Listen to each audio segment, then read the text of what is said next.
As they've moved through time, both the characters and the costumes have evolved. We've gone from corsets to feeling actually quite modern. The thought that Anna puts into it is incredible.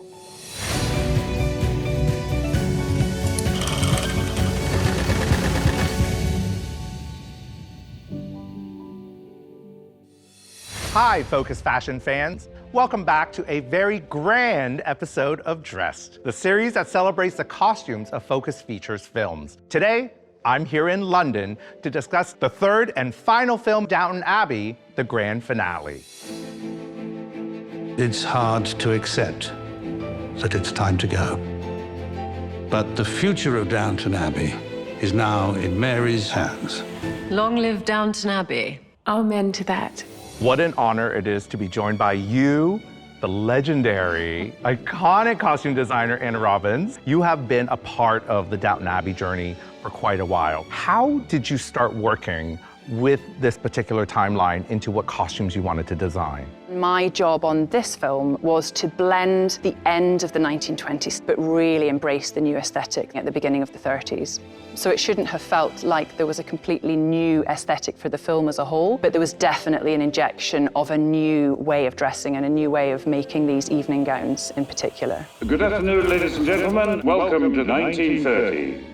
The split between daywear and evening wear is a huge crux for the world of Downton Abbey. The Ascot horse racing was a perfect blend of the elegance of evening wear in a daywear setting. We have two looks here, which I particularly love, on Lady Edith and Lady Mary.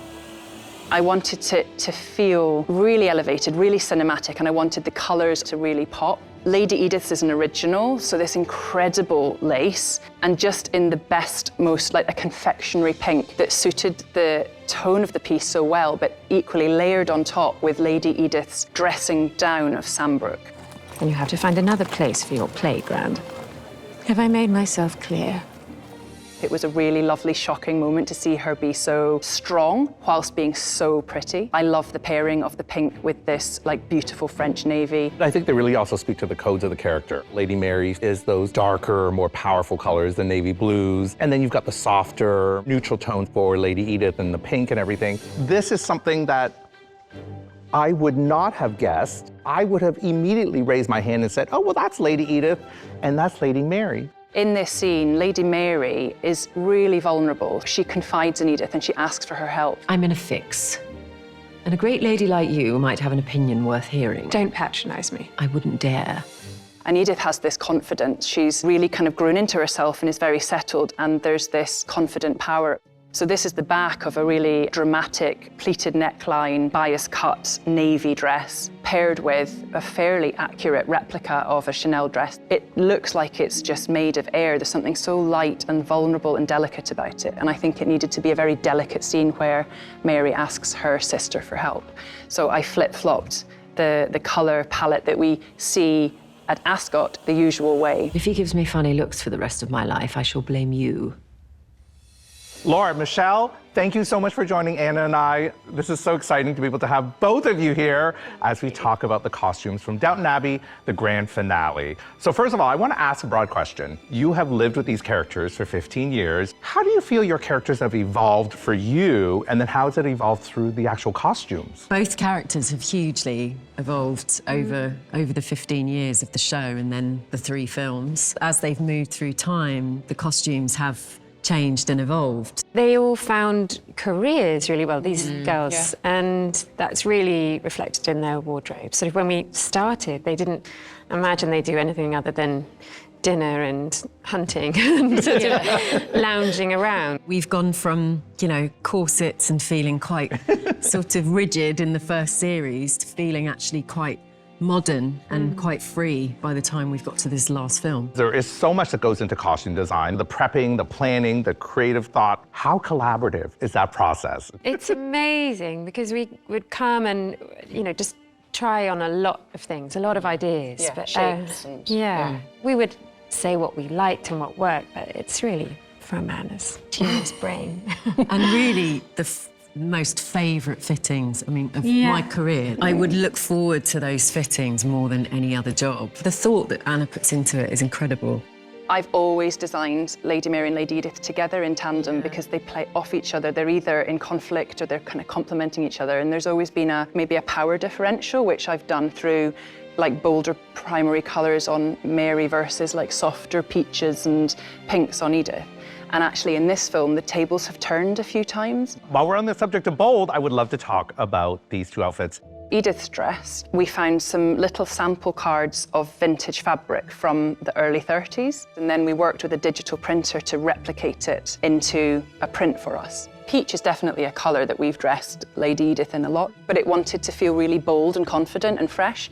So it was pairing it with navy accessories and a brighter, lighter coat, knowing that it was going to complement really well the navy. The coat on Lady Mary, there's something about this that demands attention. How did you start to develop Daywear for Mary? I think we wanted to begin this film with a really quintessential Mary look. There's always something tailored, structured, linear. This coat has this exaggerated shoulder, and I love a cape. I just wanted it to have a really great silhouette, to be really striking. Often, I want to take the coats home. I think the coats, the coats are our favourites. There's been so many over the years. What I loved also was the dress underneath. It's an original. From 100 years ago. Pretty much. With the geometry and the fact that it's Daywear, which I love, you know, it's got a real gloss to it, so you know it's going to look beautiful on camera. Paneling and shaping through the waist, incredible sleeve detail. It was immaculate. We altered it a bit. I think we like opened the neckline up a bit, so then you put it on to Michelle, and it's about really analysing how to make it hers.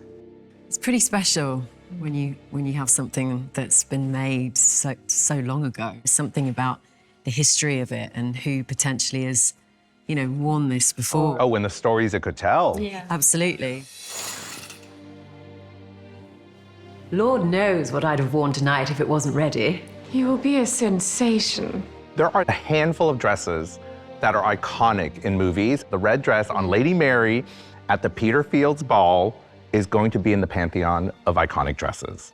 It's so arresting, so attention-grabbing, and it is so elegant at the same time. We wanted to notice her, we wanted it to be striking and dramatic and bold. It just felt like the right colour to make Lady Mary pop in this ballroom. It's the last night Lady Mary is carefree. The divorce is being revealed in the ball. It becomes such a point. It's like, is it a scarlet letter for her in the form of a beautiful gown? She wants to have one last night before the sky falls in. I love that idea that she was at the ateliers and she said, I'm going to wear red and I don't care. I don't care if they find out.